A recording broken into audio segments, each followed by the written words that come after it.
नवीद मलिक साहब भी हमें ज्वाइन कर सके हैं मेरे ख्याल से, उनको भी खुशामदीद कहते हैं। नवीद मलिक साहब, क्या हाल है आपका? खुशामदीद। अल्लाह का शुक्र। आप सुनाएं आसिम भाई, कैसे हैं?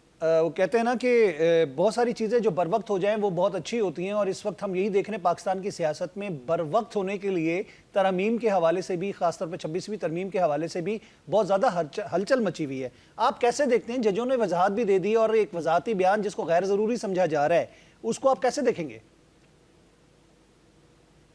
देखें, एक तो जहां तक आईनी तरमीम की का ताल्लुक है, मैं ये समझता हूँ कि लॉयर्स कम्युनिटी दोनों हमारे बड़े सीनियर और बड़े भैया पैनलिस्ट बैठे हुए हैं, इन्होंने अपना अपना व्यू दिया।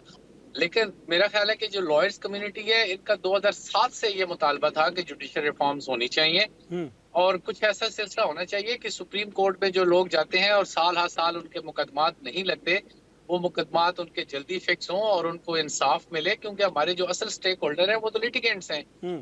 तो मैं ये, इन माय हम्बल ओपिनियन, मैं ये समझता हूँ कि चाहे आप उसको आईनी अदालत का नाम दें, चाहे अलग बेंच बनाए, चाहे इसी सुप्रीम कोर्ट में बेंच बनाए, लेकिन एक सेपरेट बेंच ऐसा होना चाहिए जहां पे ये जितने भी पॉलिटिकल या आईनी मामलात हैं ये उसमें चले।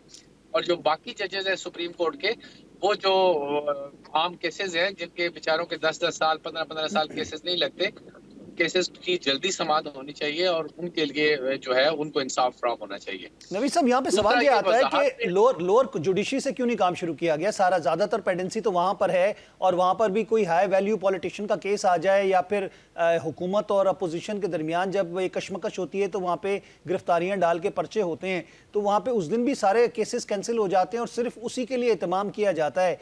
तो आप समझते नहीं है कि सिर्फ सुप्रीम कोर्ट में नहीं, टोटल जो जुडिशरी है उसमें इस्लाहात की जाए?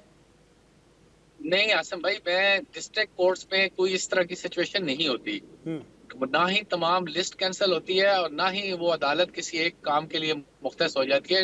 डिस्ट्रिक्ट कोर्ट में बड़ा डिफरेंट सा एटमॉस्फेयर है।